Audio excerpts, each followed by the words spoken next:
So we're going to start with the water. I've partially boiled the kettle, 300 ml, and we want it to be lukewarm. So that's still steaming, it's still a bit warm. I'm going to allow that to cool down until it's lukewarm. Alternatively, you can actually run the tap a little bit.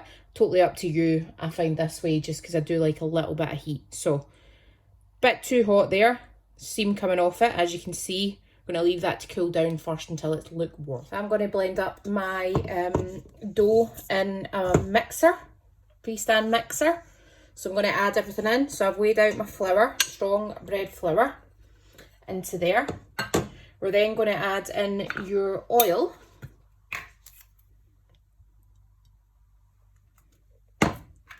And then your salt.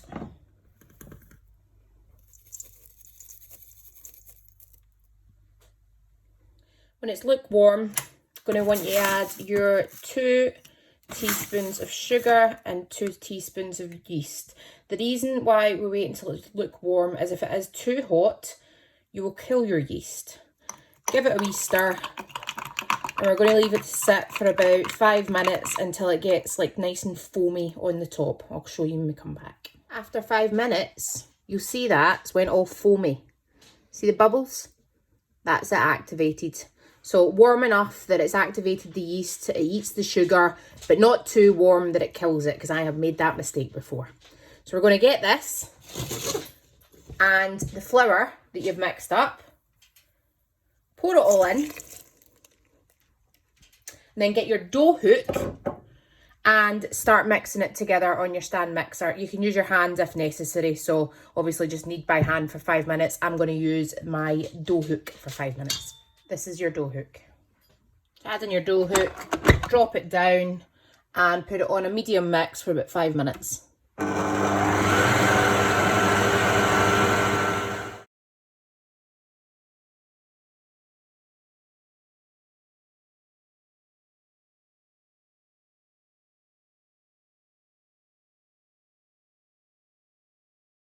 Once your dough has been mixed, I'm going to get another dish and coat it with oil. I'm using obviously a spray. If you don't have a spray, just rub on some olive oil and rub it round with some kitchen roll.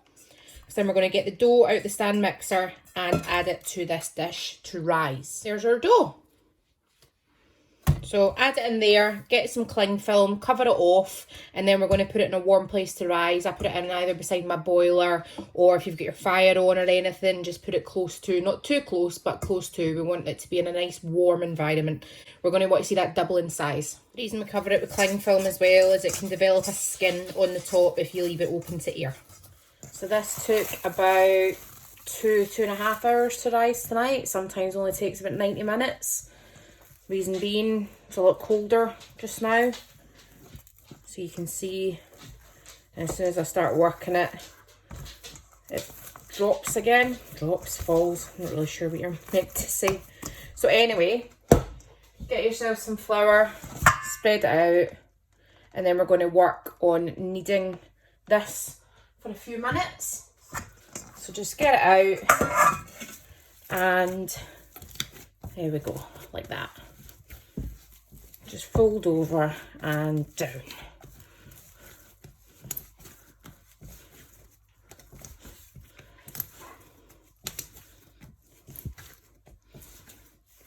And I'm going to do this for about 2 or 3 minutes.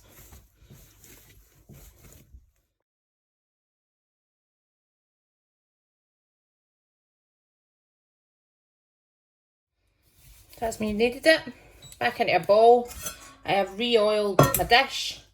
Stick it back in, recover it, and we're just allowing it a little bit more of a quick rise before we split it into 2 and shape out. So to cook it, preheat the oven to highest setting, but 220, not 2000, 220. I've got a holy baking tray. I'm going to just spray this with oil, and then we're going to chop the dough in half and just shape it onto the tray.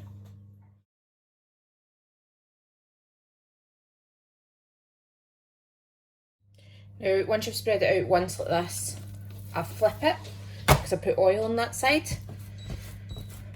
So it slides, whereas if you start spreading out from there now, it stays roughly about the right size. See?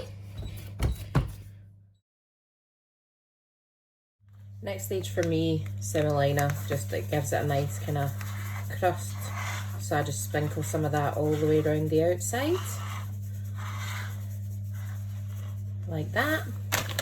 And then all I've done is mix up with some butter with salt and garlic puree, just for a garlic butter. And then we're going to spread that on. Then you put it in your preheated oven and cook until golden and crispy.